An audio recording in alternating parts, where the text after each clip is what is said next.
ايه يا ثاني اللي حصل؟ مش عارفه يا فارس، حد حط لي حاجه في عيني وطلع يجري. ازاي ده؟ مش شايف حد جنبك. طلع يجري كده يا فارس، مش طب عارفه. تعالي نروح نشوف فين. يلا.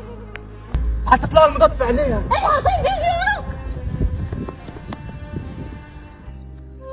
ما لقيتوش يا زين. عملت ايه يا فارس؟ يعني هنعمل ايه؟ انت عينيك عامله ايه دلوقتي؟ الحمد لله. ثانيه واحده كده. يا نهار اسود، ده العلاج اللي كان كاتبه الدكتور ب 2000 جنيه وما كناش عارفين نجيبه.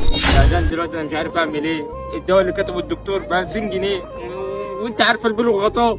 عادي يا فارس، ربنا هيقف معانا وهيوقف لنا ولاد الحلال باذن الله. باذن الله.